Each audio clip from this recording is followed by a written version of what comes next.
Waterkeepers Bahamas. We test to ensure that our water is clean, drinkable, fishable, and swimmable. Join us. Hello, everyone. I'm so happy that you are here with us today. Today is World Water Monitoring Day, and so I'm excited. This is what we do as waterkeepers. And I have a wonderful talk with you today. I have a great person, very knowledgeable, Bahamian, smart young guy in studio with me today, Dr. Ancilleno Davis, and he will be talking with me because both of us do a lot of monitoring. Not only water monitoring, we do human monitoring, we do science monitoring, student monitoring, any type of water monitoring you think of, we do it. But today we'll talk to you all about water monitoring, what it means right now and what it means for the future of the Bahamas. So I'm going to bring Dr. Davis on and he'll introduce himself. Because if I do, I'll probably be here all day, but I want to be quick. And you know, no one else can do it better than yourself. So, Dr. Davis, welcome. Hi, thank you so much, Rashema, and thank you for having me on the show. And happy World Water Monitoring Day. Yes, yes, thank you. So I know that you did some work recently with Israel Aid. So I wanted you to just talk about the work that you did. You were stationed in Abaco for a short period, and it was really after Hurricane Dorian, but specifically some of the work that you did with Israel Aid and some of the changes that you've seen while you were there employed. Okay. So, like you said, I'm Dr. Ancilleno Davis. I am working at Israel Aid or with Israel Aid right now as their in-country coordinator for the WASH program, and that's water, sanitation, and hygiene. And so after Hurricane Dorian, it was a major catastrophic event, and international NGOs came from around the world to support us.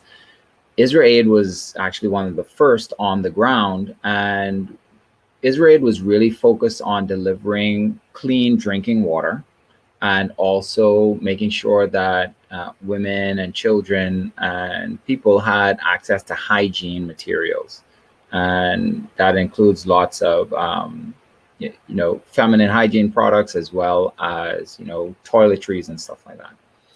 But in the long term, one of the major impacts that we had in the Bahamas was this intrusion of salt water into our groundwater resources. And when you saw all of that salt water that just piled up on the islands of Abaco and Grand Bahama in the satellite images, Grand Bahama was reduced to a very small percentage of its landmass. And that was just epic. And people who do water quality around the world, they recognize that this is going to be a big issue for such a flat country like the Bahamas. And so Israel Aid actually brought in some of their leaders in Israel in water quality and water assessment and came over and did a hydrological study of Grand Bahama and Abaco. And that involved going into the forest, into the well fields held by Grand Bahama Utility Company, as well as the Water and Sewage Corporation of the Bahamas, and really going in and testing that water. And we have those YSI water quality units, and you're going and dipping it into the wells and testing for things like pH, temperature, salinity, and of course the depth. How deep down do you have to go before you hit water? And when you hit water, is it salt water or is it fresh water? And after you hit the fresh water, if you do find it, how deep is that fresh water lens before you hit salt water again, right?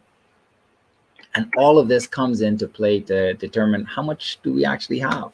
And so we started with that, but now we moved on to actually installing devices that allow the water authorities to get that information without having to be in the field. And so I think that's the coolest part of this project as a data scientist and as a tech geek.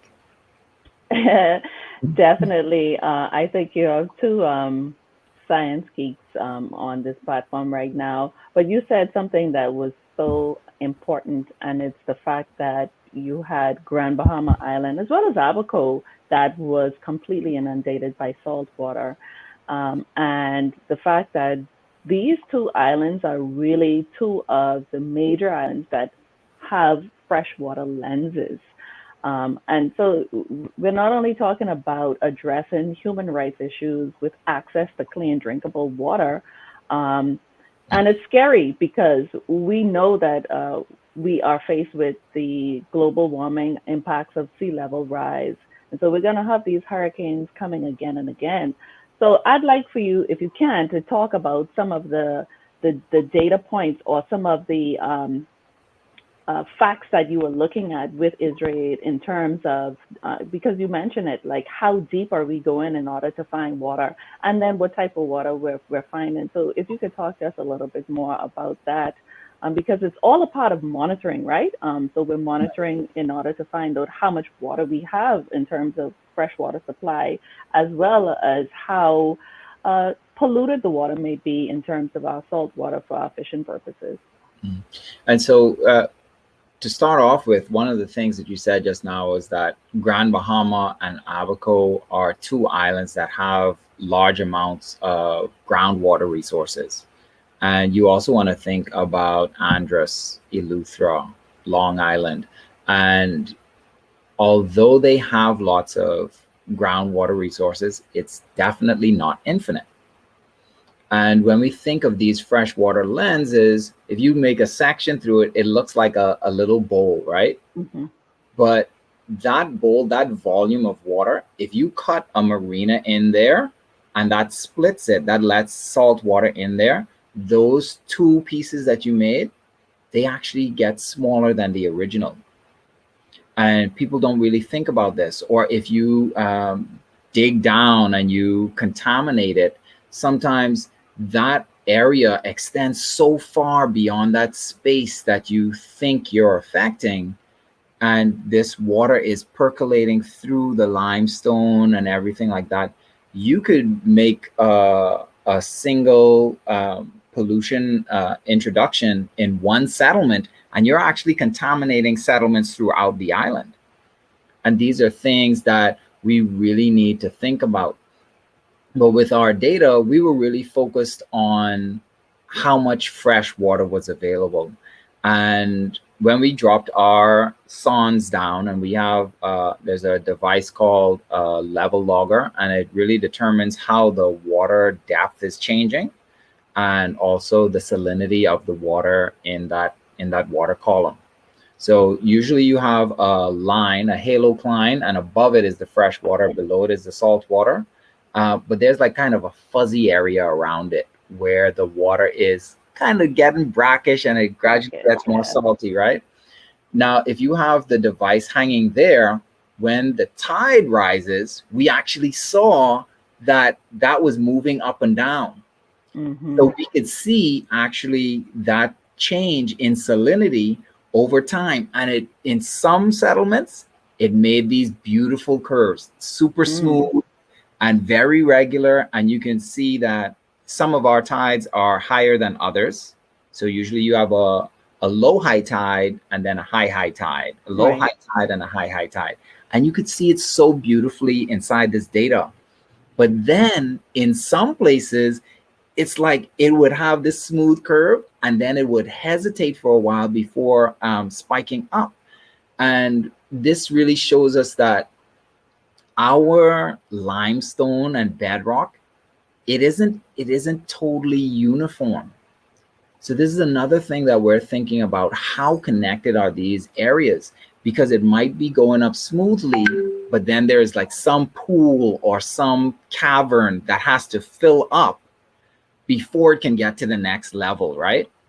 And so these are things that if you just drill one little hole and have one monitoring well, you wouldn't know.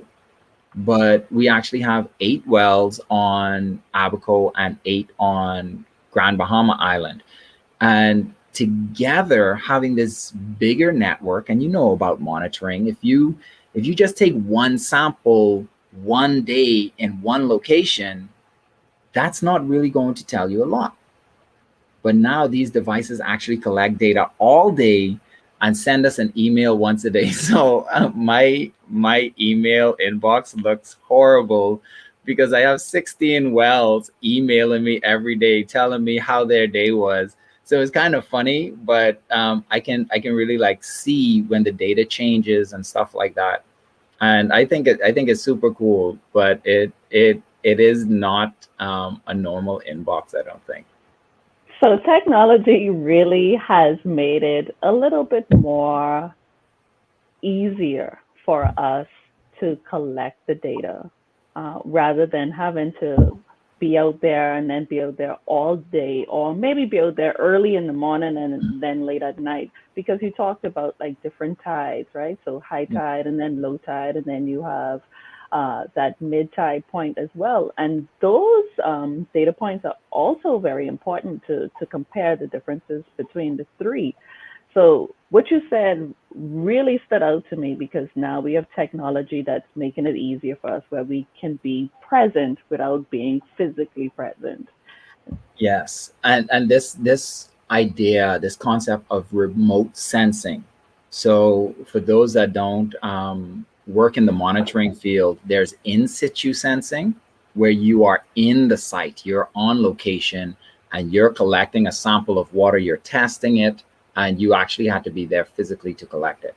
Remote sensing means you have some device that's looking at some element of the environment that you want to know about all the way out there that you cannot physically reach at this time, but it's collecting that data. And that might not only be a geographic thing, but also a temporal thing. So these devices, we have 8 devices on Abaco Island, 8 on Grand Bahama, and it's every hour on the hour, 24 hours a day. You don't want to have to send a service line worker out there every Right. hour on the hour. And there's no way that you're going to have 8 workers going out to these 8 different locations at the same time. That would be very costly in terms of the fuel in their trucks, the actually paying the service workers, also training each of them to be able to collect this data. And then if you needed in situ monitoring devices, each one of those people would have to have one of these devices, right? And the fewer you have, the fewer locations you can do at the same time. And so now you have, and also it's these devices don't work a 9 to 5 and go home, right? So we have them out there collecting data when it's midnight, Right. and that's an opportunity that you would not have with a human worker.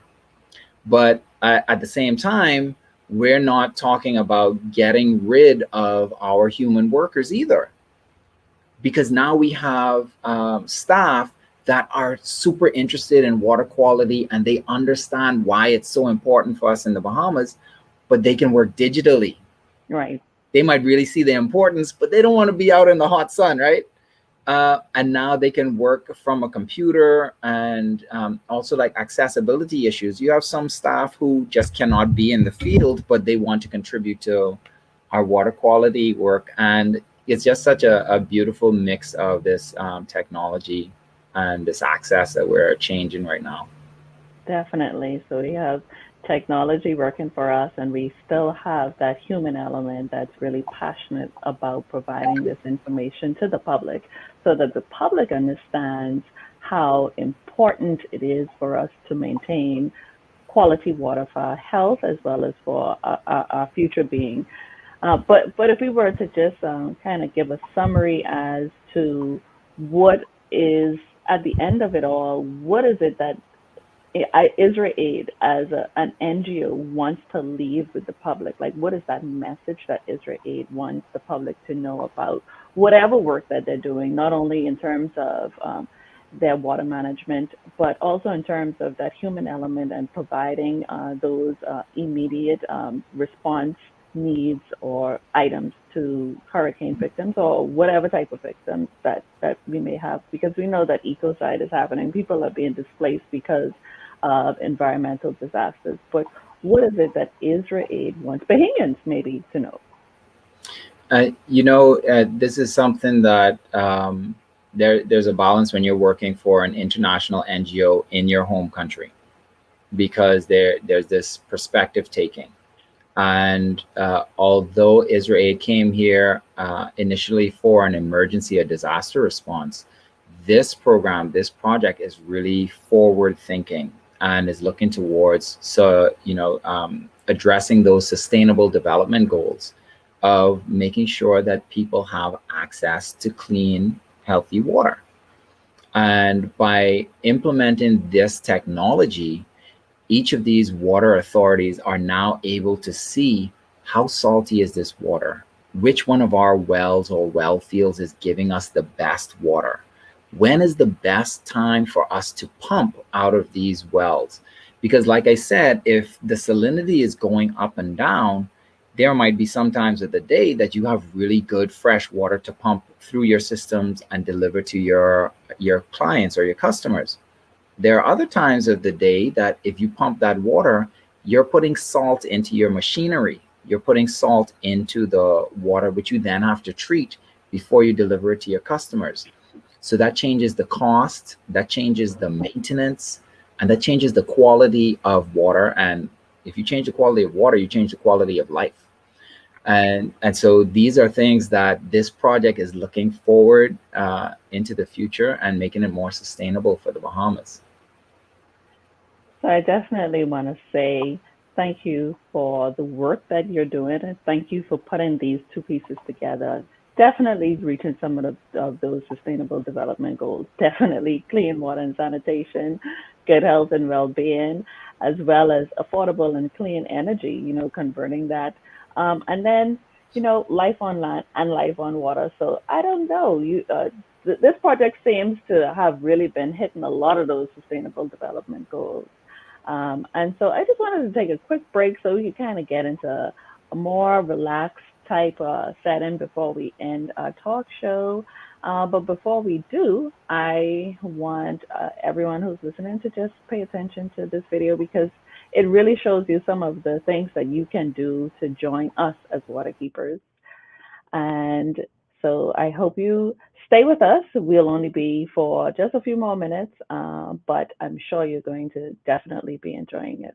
Your Grand Bahama Coastal Waterkeeper patrols our waterways, monitoring, collecting debris, and gathering information regarding pollutants and derelict vessels. Our Canal Clean Sweep campaign is all about working to keep our waterways free of styrofoam products, plastics, and other debris that's harmful to our marine health. You can help by spreading the word and properly disposing of your garbage so that we all can enjoy clean, swimmable, fishable, drinkable waters. Follow us on Facebook and Instagram for more information. Right. So we are all water keepers, even though you may have Water Keepers Bahamas with three water keepers, and one in Grand Bahama, one in Bimini, and one in Nassau. We are all water keepers, so you can all be a part of our Canal Clean Sweep. Just call us. You can send us a email, which is connect@waterkeepersbahamas.com, or you can give us a call at the office at 373-7558. So I'm going to bring Dr. Davis back onto the studio because we know that today is World Water Monitoring Day. And the theme is so interesting because we talked in the first segment about the work that he's doing with IsraAid, but it's important for us to really now kind of bring it home and talk about what the value of water is for us as Bahamians, what it is for us as our own prospective organizations, and then what it is for the future. We know that a lot of things are happening. The Bahamas is really based on foreign direct investments and these developments that may be coming in to kind of inject into our economy. But really, how does that play a role on the quality of water that we have now and that we will have in the future? So I'm bringing Dr. Davis back on, and we'll talk a little bit more on a personal basis, right? Because everybody needs it. We talked in the first segment about the fact that water and access to clean water is a human rights issue. Just imagine not having that, or imagine our governments not being able to provide that through their utilities. So I wanted to hear from you, like, what does that mean to have good quality water? I think this it's really important to really break down the theme, right? Valuing water. And when you're doing any type of monitoring, you have standards. And standards for water, there's, volume. How much water is there actually? And so in monitoring, we want to go out and measure the water. How far is it from the ocean? How deep is the freshwater lens? How many gallons are in there? How many gallons of rain will fall this year? How many gallons can we extract from that lens before it's destroyed and we cannot use it anymore? All of these things have implications on what the value of that resource is. But then when we get down to it and we're out there with our water quality meters, there's a difference between 500 gallons of fresh water and 500 gallons of water with, 10 parts per thousand of petroleum products in it. That's not cool. You don't want any kind of oil inside your water. Oh man, I don't know. I don't know.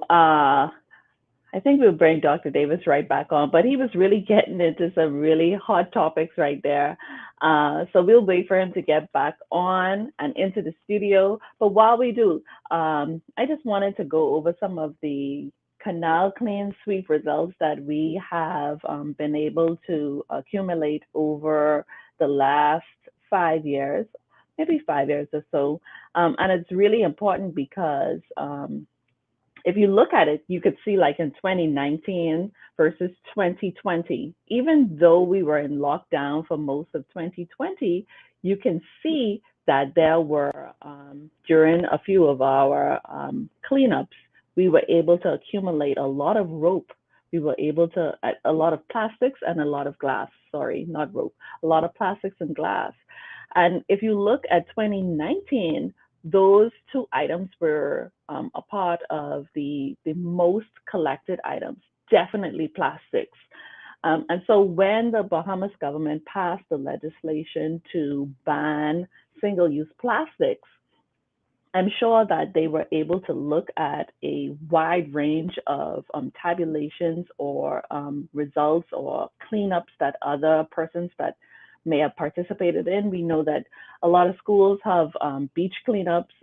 They also have the International Coastal Cleanup that many organizations and schools have participated in for a few years now.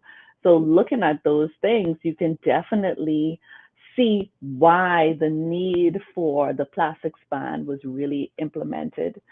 And so again, I just wanted to show again, like those results again. So when we think about the fact that we're moving towards a sustainable environmental management system, and we need to support our governments, especially when they implement plastic bans, when they implement certain bans for us that may be necessarily important for us to do today so that in the future it doesn't affect our ecosystems, it doesn't affect our health. So let's be mindful of that and let's all participate. It's all a part of monitoring, right? It's all a part of collecting information, collecting data so that in the future we make wiser decisions.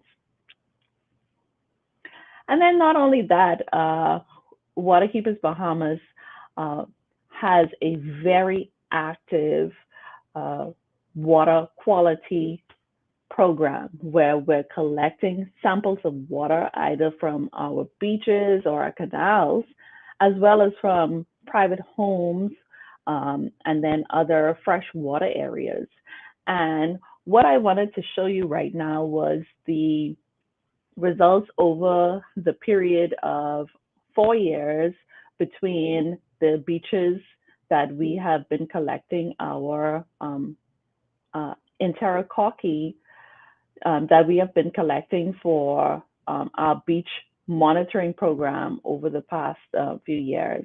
And you can see that we're doing pretty well. And so this is all a part of our monitoring exercises.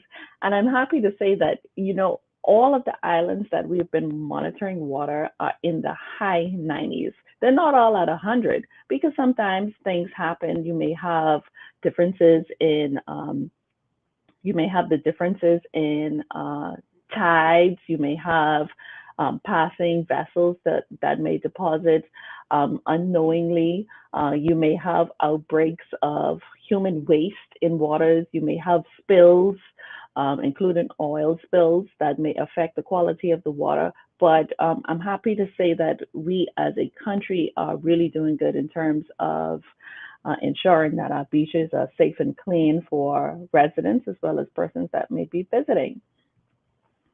And I know for sure that we really wanted to end with Dr. Ancilleno Davis, but he may be having some internet issues. I mean, he does live in Nassau, so you don't know what to expect there. But hopefully we get him back on. But if we don't, we really did a good job with talking about some of the key points that Israel Aid has been doing on Grand Bahama and Abaco, and some of the work that they're continuing to do. They've really set the tone in terms of putting wells and devices to do remote sensing, as well as having people in place to collect data on a regular basis. But what he was really getting to was like, how do we now preserve the quality of water for the future? And that's what I really want to talk about now in this last segment of our water quality segment. Waterkeepers Bahamas has really been focused on how do we send the message to the public about the future quality of water in terms of providing water for our health, as well as providing water for our businesses. Because you have so many tourism or fishing businesses that thrive off of quality water. You have fishermen, you have lodges, you have tour guides, you have mega hotels, all relying on the beauty and the vibrance of the Bahamian water in order to thrive. And so we want to see the same types of quality, if not better, for today as well as for in the future. And so some of the things that we really aren't supportive of would be the oil drilling that Dr. Davis was really talking about. So we definitely wouldn't support those things. And I'm happy to see that he is back.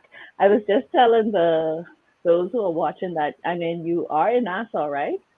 Yes, I So am. some things could definitely be happening in terms of not having the best internet coverage, but that's okay because I was really going on to the same point that you were making in terms of not supporting certain things that are happening. And I think you may be gone again, but when you do come back, we will continue on.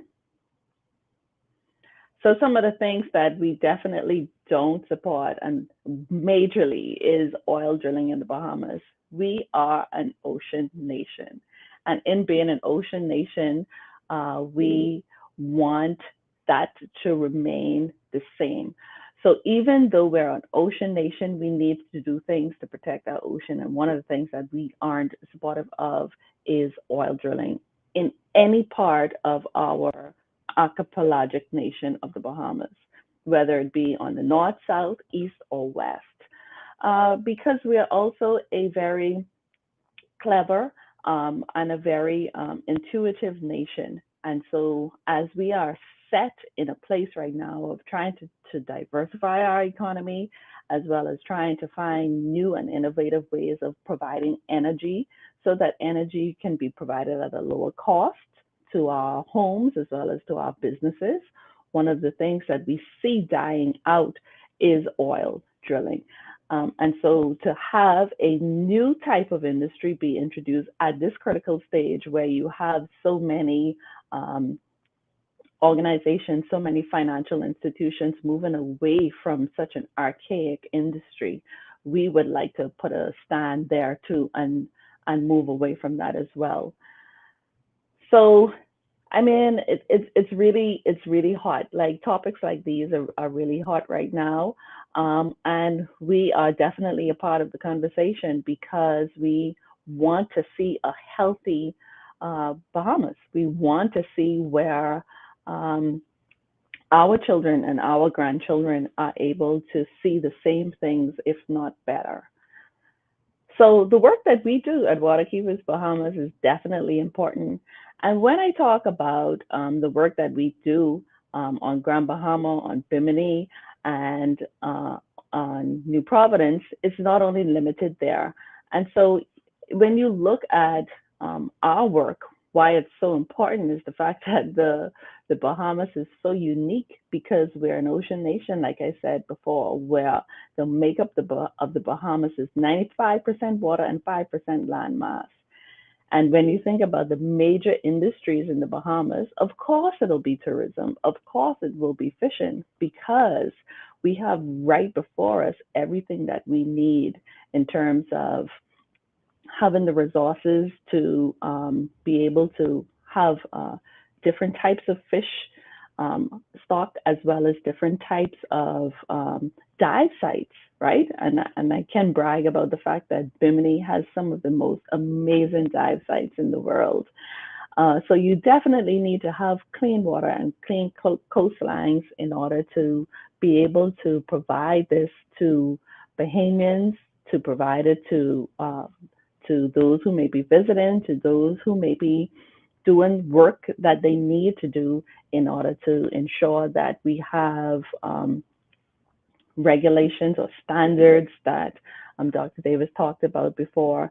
And within the last few years, we've seen where even the Ministry of the Environment has really propelled our country to becoming such a eco-conscious country with so many new strong legislations put in place. So many marine protected areas now being able to be on the books where now those areas can manifest new breeding grounds or spawning grounds for different types of coral and different types of fish. So we're really becoming a strong nation, a strong water nation, and I'm proud of that. And so not only am I proud of that because it speaks well for the future of our country, but it also shows how important, how critical the work is that we are doing as waterkeepers. And so with that, I just wanted to end our show with Dr. Davis on the screen because he did send me a shot of him actually doing some work in the field. And he said that this really summarizes him as everything that you can think of as a Bahamian, as an environmental enthusiast, as a scientist, as a boy who grew up on the island. And he'll have a look at it. He's working on